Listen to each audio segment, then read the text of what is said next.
Çox sağ olun. İlk öncə səfir İşingerə dəvətinə görə təşəkkürümü bildirmək istəyirəm. Münhendə yenidən olmaq məndə məmnunluq hissi doğurur. Burada belə bir müzakirələrin təşkil olması üçün sizə təşəkkürümü bildirmək istəyirəm. Çünki enerji təhlükəsizliyi məsələsini milli təhlükəsizlik məsələsindən ayrı olaraq müzakirə etmək olmaz. Enerji siyasətinlə bağlı olan məsələlər milli maraqlara və Avropanın bizim regionda qlobal siyasi xəritəsinə sıx bağlıdır. Azərbaycan əlbəttə ki, yerləşdiyi regionda enerji təhlükəsizliyinin təminatında öz rolunu oynayır. İndi isə Cənub qaz dəhlizi ilə bağlı vacib sazişin imzalanmasından sonra biz Avropa üçün əhəmiyyətli bir tərəfdaşa çevrildik. Biz artıq enerji təchizatı mərşrutlarını şaxələndirməyə nail olmuşuq. Azərbaycan açıq dənizə çıxış olmayan ölkədir. Buna görə də istehsalat sahəsində əsas investisiyalar əldə etmək üçün bizə nəqliyyat marşrutları lazım idi. Buna görə də 1994-cü ildə enerji strategiyamızın lap əvvəlində biz neft şirkətlərindən ibarət beynəlxalq konsorsiumdan neftin və qazın istehsalı üçün investisiyalara cəlb edə bildik. Biz tarixdə ilk dəfə Xəzər dənizini Qara və Aralıq dənizləri ilə birləşdirən qaz boru kəmərlərini tikməyə başladıq. Biz artıq bu dəhlizləri tikmişik. 10 il bundan əvvəl Bakı-Tbilisi-Ceyhan neft boru kəməri istismara veriləndə biz artıq Avropanın enerji təhlükəsizliyinin təmini istiqamətində mühüm bir addım atmışdıq. Bugün Azərbaycandan daxil olan neft bəzi Avropa ölkələrinin enerji balansında 30-40% təşkil edir. İndi isə dediyimiz kimi növbət təbii qaza çatıb. Böyük Şah dəniz yatağı Azərbaycan üçün nəhəng ehtiyatdır. Bu, dünya miqyasında ən böyük qaz yataqlarından biridir. 1996-cı ildən etibarən BP və digər tərəfdaş şirkətlərlə biz bu yatağın işlənməsi üzərində çalışmışıq. Biz artıq Azərbaycan qazını hasil və onun regional bazarlara çıxışını təmin etmişik.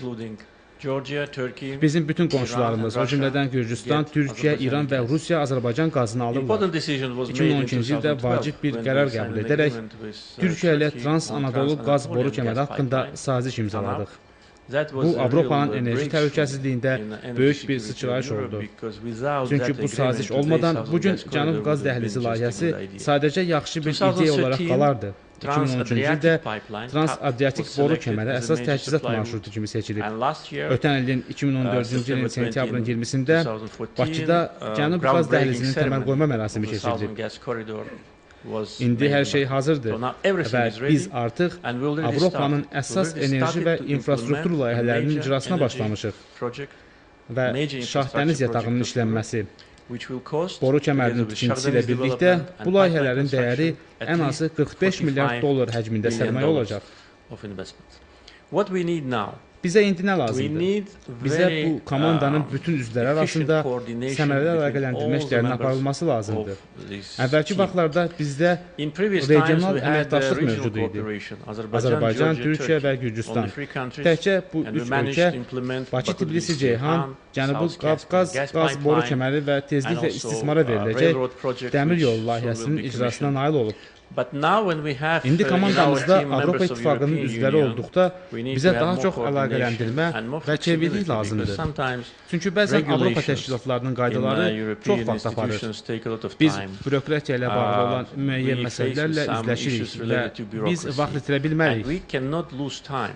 Çünki bu layihə istehsalçı qismində bizə tranzit və istehlakçı ölkələrə lazımdır. Aydındır ki, Azərbaycandan daxil olan qaz Avropa istehlakçılarının yaxın gələcəkdə əldə edəcəyi yeganə yeni qaz mənbəyidir. Bütün digər layihələr, o cümlədən marşrutların şaxələndirilməsi ilə bağlı layihələr mənbələrin deyil, yalnız marşrutların şaxələndirilməsini nəzərdə tutur. Bizim mənbəyimiz yenidir və əgər belə deyə bilərəmsə, təzə üzə çıxıb. Şahdəniz yatağında 1 trilyon kubmetrdən çox qaz ehtiyatı var. Digər yataqlarla birgə bizim təsdiqlənmiş ehtiyatlarımız ən azı 2,5 trilyon kubmetr qaz təşkil edir. Bu 10 illərlə, 100 illərlə davam edəcək qaz layihəsidir. və bu layihə Avropanın enerji xəritəsini əhəmiyyətli dərəcədə dəyişəcək. Biz bu ilin fevralın 12-sində Bakıda keçiriləcək Cənub Qaz Dəhlizi layihəsinin məşvərət şurasını çağırmışıq. Biz bu layihədə iştirak edən ölkələrdən bütün yüksək səviyyəli rəsmiləri dəvət etmişik.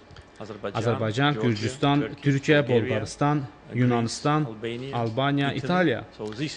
Beləliklə, bu ana qədər belə bir tərkibdə komanda formalaşıb. Üstəgəl, layihənin sonraki mərhələlərində biz Balkan ölkələrindən tərəfdaşlarımızı cəlb edəcəyik. Çünki artıq Xorvatiya və Montenegro ilə anlaşma memorandumu imzalanmışdır. Beləliklə, bizə əlaqələndirmə və Avropa təşkilatlarının güclü dəstəyi lazımdır ki, biz ən azından bürokratik prosedurlara görə vaxt itirməyək. Düşünürəm ki, bu layihəni bəzən çox vaxt aparan ümumi qayda və prosedurlardan uzaqlaşdırmaq üçün xüsusi bir yanaşma tətbiq olunmalıdır. Yalnız Azərbaycan, Türkiyə və Gürcüstanın iştirak etdiyi ilkin layihələrin icrasında bizdə çeviklik var idi. Eyni səviyyədə çeviklik və etibar bizə bu layihədə də lazımdır.